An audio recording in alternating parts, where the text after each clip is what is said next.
ഗൗതമിന്റെയും നീലുന്റെയും വിവാഹം കഴിഞ്ഞ് 1 വർഷം പോലും ആയിട്ടില്ല. വിവാഹത്തിന് ശേഷം അവര് ഷിംലയില് ഒരു വാടക വീട്ടിലായിരുന്നു താമസം. നീലു, ഞാൻ 10-15 ദിവസം ഓഫീസിലെ ചില കാര്യങ്ങൾക്കായി ടൂറിന് പോകുക. ഓ, അപ്പൊ ഞാനിവിടെ ഒറ്റയ്ക്കായിരിക്കുമോ? നിനക്കറിയാലോ എന്റെ അനിയത്തിയുടെയും കല്യാണം കഴിഞ്ഞുവെന്ന്. അല്ലെങ്കിൽ നിന്റെ വീട്ടിൽ നിന്ന് ആരോടെങ്കിലും വരാൻ പറയാമോ? അമ്മയും അച്ഛനും ഈ തണുപ്പ് കാലാവസ്ഥ ശരിയാവില്ല. അനിയനാണെങ്കിൽ പഠിക്കുന്നേ ഉള്ളൂ. സാരമില്ല, നിങ്ങൾ പൊയ്ക്കോളൂ, ഞാൻ മാനേജ് ചെയ്യാം. നീലു, നീ കഥകൊന്നും തുറക്കാതെ വളരെ ശ്രദ്ധിച്ചിരിക്കണം, മനസ്സിലായോ? ഇതും പറഞ്ഞ ഭർത്താവ് ഓഫീസിലേക്ക് പോയി. അന്ന് നല്ല തണുപ്പുള്ള ദിവസമായിരുന്നു. രാത്രി നല്ല മഞ്ഞ് പെയ്യുകയും ചെയ്തു. ഉച്ചനേരത്ത് കുറച്ച് വെയിലുണ്ടായിരുന്നു. ആ സമയം നോക്കി നീലു സാധനങ്ങൾ മേടിക്കാൻ വീട്ടിൽ നിന്ന് പുറത്തേക്കിറങ്ങി. അവള് വീട് പൂട്ടാൻ പോയപ്പോഴാണ് മരത്തിന്റെ അടിയില് ആരോ കരയുന്ന ശബ്ദം നീലു കേട്ടു. വീട് പൂട്ടിയിട്ട് നീലു അവിടെ പോയപ്പോ, ആരാണവിടെ? ഇതെന്ത് ശബ്ദമാണ് ഞാൻ കേൾക്കുന്നത്? ആരാണിത് ഇങ്ങനെ കരയുന്നത്? നീലു നോക്കിയപ്പം നീല കണ്ണുള്ള നല്ല ഭംഗിയുള്ള ഒരു പെൺകുട്ടി അവിടെ നിന്ന് കരയുന്നുണ്ട്. കരഞ്ഞതുകൊണ്ട് കണ്ണുകൾ നന്നായിട്ട് ചുവന്നിട്ടുണ്ട്. ആരാണ് നീ? എന്തിനാ നീ കരയുന്നത്? പക്ഷെ ആ പെൺകുട്ടി ഉത്തരവൊന്നും പറഞ്ഞില്ല. ഒന്നും മിണ്ടാതെ നീല കണ്ണുകളുണ്ട് നീലുവിനെ അവള് തുറിച്ചു നോക്കി. കാര്യം ചോദിക്കാൻ നീലു കുട്ടിയുടെ അടുത്ത് വന്നപ്പം ആ പെൺകുട്ടി ഗേറ്റ് തുറന്ന് പുറത്തേക്ക് പോയി. നീലു ആ പെൺകുട്ടിയെ പിന്തുടർന്നു. കുറച്ചു ദൂരം പോയപ്പം ആ പെൺകുട്ടിയെ അവിടെ കാണുന്നില്ല.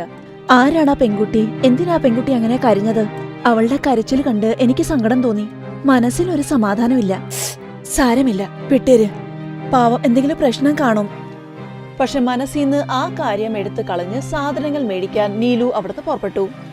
എല്ലാം മേടിച്ച് തിരിച്ച് വീട്ടിൽ വന്നപ്പോഴാണ് അടുത്ത് താമസിക്കുന്ന മിസ്സസ് ഗുലാറ്റിയുടെ ഫോൺ അവൾക്ക് വന്നത്. ഹലോ നീലു, നീ ബിസി ഒന്നും അല്ലല്ലോ? ഇല്ല, അങ്ങനെയൊന്നുമില്ല. നിങ്ങൾ വന്നോളൂ, എനിക്കും കുറച്ച് ടൈം പാസ് ആവട്ടെ. എന്നാ പിന്നെ ഞാൻ ഇപ്പൊ വരാം. നീലു അന്നേരം സന്തോഷിച്ചു. ഞാൻ വീട്ടിൽ ഒറ്റയ്ക്കാണ്, നിങ്ങൾ വന്നോളൂ. അല്ലെങ്കിലും അവര് പലപ്പോഴും നീലുടെ വീട്ടിൽ വരാറുണ്ടായിരുന്നു. അവര് തമ്മിൽ നല്ല സൗഹൃദമായിരുന്നു. അവരുടെ കുട്ടികൾ സ്കൂളിൽ പോകുമ്പോഴാണ് അവർക്ക് കുറച്ച് സമയം കിട്ടുന്നത്. അവിടെ വരുമ്പോഴെല്ലാം 1-2 മണിക്കൂർ ഇരുന്നിട്ടേ പോകാറുള്ളൂ. രണ്ടുപേരും ഒരുപാട് കാര്യങ്ങൾ സംസാരിച്ചു. അന്ന് മിസ്സസ് ഗുലാട്ടി വന്നപ്പോ, ഇന്നൊരു പെൺകുട്ടി മരത്തിന്റെ അടിയിൽ നിന്ന് കരയുന്നത് കണ്ടു. ഞാൻ ആ കുട്ടിയോട് എന്തെങ്കിലും ചോദിക്കുന്നതിന് മുമ്പേ അവൾ ഇവിടുന്ന് ഇറങ്ങി അങ്ങ് പോയി. എന്തോ മനസ്സിലെ വല്ലാത്ത വിഷമം ഉള്ളതുപോലെ.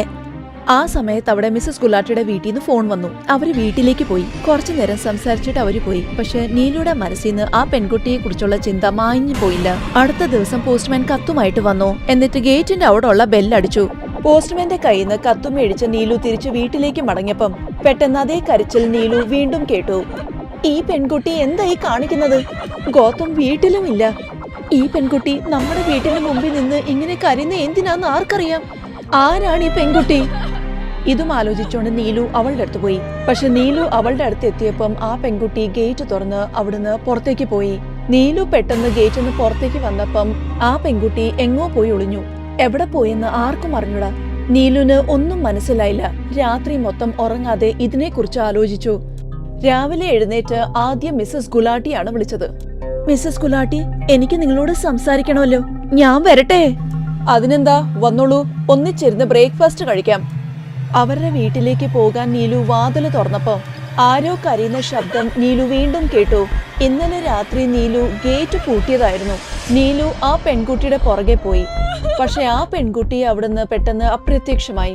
എവിടെ പോയെന്ന് മനസ്സിലായില്ല. നീലു ഷിംലയെ വന്നിട്ട് കുറച്ചു നാളായി. പക്ഷെ ഇങ്ങനൊന്നും മുൻപ് സംഭവിച്ചിട്ടേ ഇല്ല. അവള് തിരിച്ചു വീട്ടിലേക്ക് വന്നു. എന്നിട്ട് മിസ്സസ് ഗുലാട്ടിയെ പെട്ടെന്ന് വിളിച്ചു. സോറി, ഇപ്പം വരാൻ പറ്റില്ല, ഒരു അത്യാവശ്യ കാര്യമുണ്ട്. അതൊന്നും സാരമില്ല, ഫ്രീ ആകുമ്പോ വന്നാ മതി.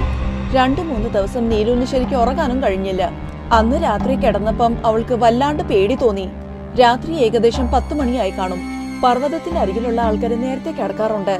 അങ്ങോട്ടും ഇങ്ങോട്ടും കാറ്റടിക്കുന്ന ശബ്ദം നീലുവിന്റെ ചെവിയിൽ ആരോ ശൂളമടിക്കുന്ന പോലെയായിരുന്നു തോന്നിയത്. അന്ന് നല്ല തണുപ്പുണ്ടായിരുന്നു. മഞ്ഞ് പെയ്യുന്നുണ്ടെന്നുള്ളത് നീലുവിന് മനസ്സിലായി. പക്ഷെ യഥാർത്ഥത്തിൽ മഞ്ഞ് പെയ്യുന്നുണ്ടോ ഇല്ലയോ എന്നറിയാൻ ജനലിൽ കൂടെ എത്തി നോക്കാനുള്ള ധൈര്യം പോലും നീലുവിനില്ലായിരുന്നു.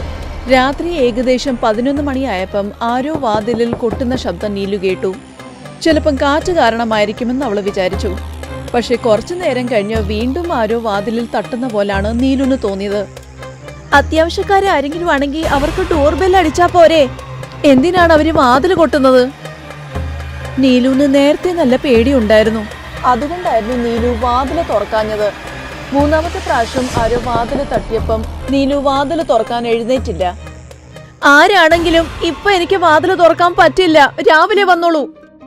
നീലു കമ്പിളി തല വഴി മൂടി. കമ്പിളിക്കകത്തായിട്ടും നീലു നല്ലോണം വേർക്കുന്നുണ്ടായിരുന്നു. നീലു അവളുടെ ഫോൺ എടുത്ത് പെട്ടെന്ന് ഭർത്താവ് ഗൗതമിനെ വിളിച്ചു. ഇത്ര രാത്രിയില് എല്ലാവരും ഉറങ്ങിയിരിക്കേണ്ട സമയമാണല്ലോ. ഈ 11:30 മണിക്കാണല്ലോ നീലു ഫോൺ ചെയ്തിരിക്കുന്നേ. നീലു ആണ് വിളിക്കുന്നതെന്ന് അറിഞ്ഞപ്പോ ഗൗതം പേടിച്ചു. ആരാന്നറിഞ്ഞൂടാ, ആരോ കുറെ നേരമായിട്ട് വാതില് തട്ടുന്നുണ്ട്. നോക്കൂ നീലു, നീ കഥക് തുറക്കരുത്, ഉറങ്ങാൻ ശ്രമിച്ചുകൊണ്ടേയിരിക്കെ. എന്തായാലും ഞാൻ നാളെ എത്തുമല്ലോ, നീ പേടിക്കാതെ ഫോൺ വെച്ചോളൂ. എന്നിട്ട് സമാധാനത്തോടെ കിടന്നുറങ്ങാൻ നോക്ക്. ഈ പ്രാവശ്യം വാതിൽ ആരോ നല്ല ശബ്ദത്തിൽ തട്ടി. ശബ്ദം കേട്ട് പേടിച്ച് നീലു പെട്ടെന്ന് കട്ടിലേന്ന് എടുത്തു ചാടി.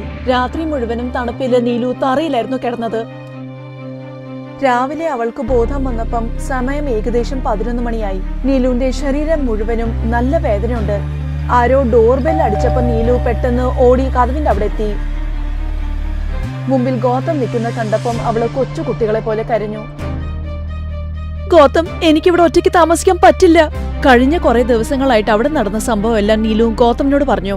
കുറച്ചു നേരം കഴിഞ്ഞ് രണ്ടുപേരും മിസ്സസ് ഗുലാറ്റയുടെ വീട്ടിലെത്തി. എന്നിട്ട് നടന്ന കാര്യമെല്ലാം അവരോട് പറഞ്ഞു. അന്നേരം, ഞാൻ നിങ്ങളോട് പറയാത്തതിന്റെ കാര്യം, നിങ്ങൾ ഒറ്റയ്ക്കാണ് താമസിക്കുന്നത്. വെറുതെ പേടിക്കണ്ടെന്ന് വിചാരിച്ചാ നിങ്ങള് വാതിൽ തുറക്കാഞ്ഞത് ഏതായാലും നന്നായി. ഇല്ലെങ്കിൽ നിങ്ങളെ ഈ മഞ്ഞിന്റെ അടിയിൽ പൊതഞ്ഞു കിട്ടിയേനെ. നിങ്ങൾ എന്താണ് ഉദ്ദേശിച്ചത്? മിസ്സസ് ഗുലാട്ടി അവരോട് പറഞ്ഞ കാര്യമെല്ലാം ശരിക്കും ഭയാനകമായിരുന്നു. ഒരുപാട് വർഷങ്ങൾക്ക് മുമ്പ് ഈ സ്ഥലത്ത് ഭയങ്കര കൊടുങ്കാറ്റും മഞ്ഞും ഉണ്ടായിരുന്നു. അസാധാരണമായിട്ടാണ് മഞ്ഞ് പെയ്തത്. ആ സംഭവത്തിൽ ഒരു കുടുംബത്തിലെ എല്ലാ അംഗങ്ങളും ഒരു വീണ വീടിന്റെ അടിയിൽ അമങ്ങിപ്പോയി. ഒരു പെൺകുട്ടി മാത്രം രക്ഷപ്പെട്ടു. അതിന്റെ വിവാഹമായിരുന്നു. സ്വന്തം ജീവൻ രക്ഷിക്കാൻ വേണ്ടി ആ പെൺകുട്ടി രാത്രിയിൽ എല്ലാവരുടെയും വാതില് തട്ടി. എല്ലാവരും ജനലിൽ കൂടെ എത്തി നോക്കി, പക്ഷെ ആരും വാതില് തുറന്നില്ല.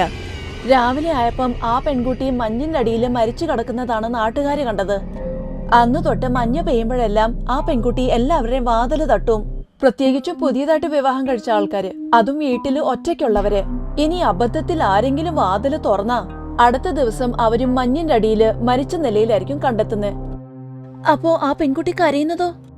അവള് നോക്കി വെച്ചിരിക്കുന്ന വീടിന്റെ മുമ്പിലായിരിക്കും അത് കരയുന്നത്. അവള് കരയുന്നത് നിങ്ങൾക്ക് മാത്രമേ കേൾക്കാൻ പറ്റുള്ളൂ. ഇത് കേട്ടപ്പോ നീലു ശരിക്കും പേടിച്ചു വിറച്ചു. വീട്ടിൽ വന്നിട്ട് എത്രയും പെട്ടെന്ന് വീട് മാറണമെന്ന് അവര് തീരുമാനിച്ചു. എന്നിട്ട് ഒരാഴ്ച കഴിഞ്ഞപ്പം വേറൊരു വീട്ടിലേക്ക് മാറി. പക്ഷെ 10 വർഷത്തിനു ശേഷം മഞ്ഞുള്ള ആ രാത്രിയെക്കുറിച്ച് ആലോചിക്കുമ്പം നീലുവിന്റെ മനസ്സില് ആകെ മൊത്തത്തില് കുളിരു കോരും.